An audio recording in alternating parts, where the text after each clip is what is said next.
नमस्कार साथियों।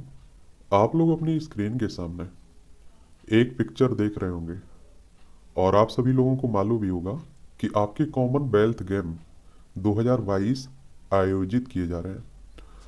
और इसमें आप देखेंगे अंजिता सेओली, या इन्हें सुली भी कहते हैं, इन्होंने गोल्ड मेडल हासिल किया हुआ है।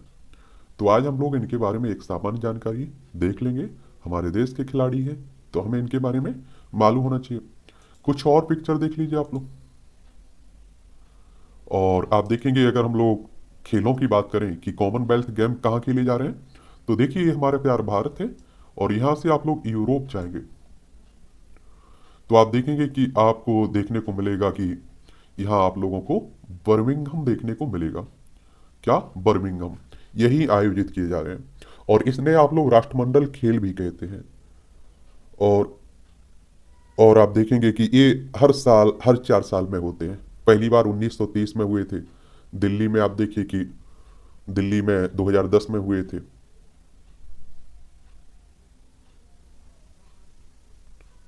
दिल्ली में 2010 में हुए थे। और राष्ट्रमंडल के जो देशों के एथलीट होते हैं ना, वही इसमें भाग लेते हैं। तो ये भी याद रखिएगा। अगर हम लोग इनके जन्म की बात करें तो आप देखेंगे कि इनका जन्म 24 नवंबर सन 2000 में पश्चिम बंगाल के देवलपुर में हुआ था। कहाँ? पश्चिम बंगाल के देवलपुर में। और पश्चिम बंगाल को अगर आप लोग देखना चाहें तो आप देखेंगे ये पश्चिम बंगाल हो गया आपका, कोलकाता इसकी राजधानी है। और आप देखेंगे इससे लगे हुए राज्य उड़ीसा, झारखंड, बिहार, सिक्किम और असम। अंतर्राष्ट्रीय सीमा नेपाल, भूटान और बांग्लादेश से लगती है। यहाँ आप अगर विधानसभा में सीटें देखें तो आपको देखने को मिलेगी 294 सीटें हैं। लोकसभा में 42 सीटें हैं, राज्यसभा में 16 सीटें आपको देखने को मिलेंगी। तो पश्चिम बंगाल से इनका संबंध है। सुली ने वेट लिफ्टिंग में सबसे पहली शुरुआत साल 2011 से की थी, जब उन्होंने एक स्थानीय जिम का दौरा किया था जहां उनके बड़े भाई आलोक ने प्रशिक्षण लिया था। और इनके पिता की बात किए करें अगर हम लोग, तो जगत सुली है और इनकी माता का नाम पूर्णिमा सुली है। और आप देखेंगे कि एक गरीब परिवार से आने वाले, जहां उनके पिता जगत साइकिल रिक्शा चलाते थे और अपने बच्चों को पालने के लिए एक मजदूर के रूप में भी काम करते थे। और आप देखेंगे अंकिता के लिए पेशेवर प्रशिक्षण लेना आसान नहीं था। 2013 में स्थिति और खराब हो गई जब उनके पिता एक स्ट्रोक से मृत्यु हो गई और जिससे उनका भाई परिवार का एकमात्र कमाने वाला ही आप देखिए बन गया। और अंचिता सेवली ने अपनी शिक्षा पश्चिम बंगाल के सरकारी स्कूल से पूरी की है और उसके बाद वह पूरी तरह से अपने भारोत्तोलन करियर पर ध्यान देने लगे, यानी कि भार उठाने की बात हो रही है।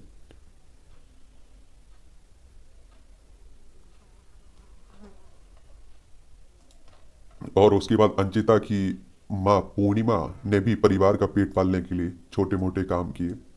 और यह उस समय था जब उन्होंने 2012 में एक डिस्ट्रिक्ट मीट में रजत पदक जीतकर स्थानीय स्पर्धाओं में भाग लेना शुरू किया था। फिर आप देखेंगे कि अंजिता सेवली ने पश्चिम बंगाल अपनी शिक्षा पश्चिम बंगाल के सरकारी स्कूल से पूरी की। और इनके करियर की अगर हम लोग बात करें तो सुली को आर्मी सपोर्ट्स स्पोर्ट्स इंस्टीट्यूट के लिए ट्रायल में चुना गया, जहां उन्होंने 2015 में दाखिला लिया। और उनके बेहतरीन प्रदर्शन ने उन्हें उसी वर्ष भारतीय राष्ट्रीय शिविर में शामिल होने में मदद की। और उन्होंने आप देखेंगे साल 2016-17 में आर्मी स्पोर्ट्स इंस्टीट्यूट में अपनी ट्रेनिंग करनी जारी रखी। इसके बाद साल 2018 में उन्होंने राष्ट्रीय शिविर में दाखिला लिया और अब तक वहीं से अपनी वेट लिफ्टिंग की ट्रेनिंग ले रहे हैं।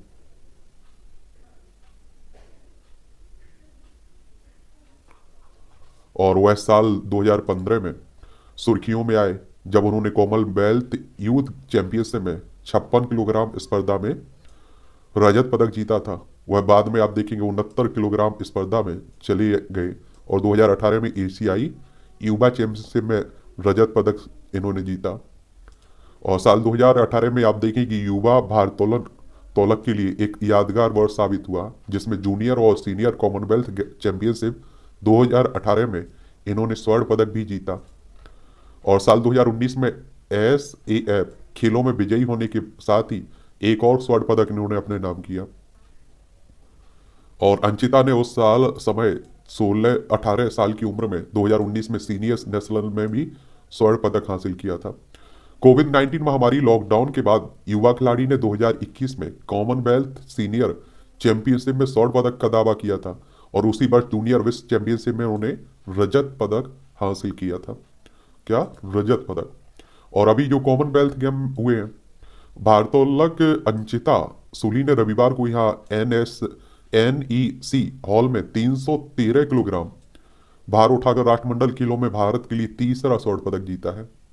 तो ये भी आप लोग याद रखिएगा। तो इनकी कहानी यही है। आगे क्या रहता है इसके लिए तो आने वाला वक्त ही बताएगा। और किसी के बारे में जानना हो तो उसका नाम भी आप लोग बताइए, उस पर भी हम लोग बात कर लेंगे। ठीक है।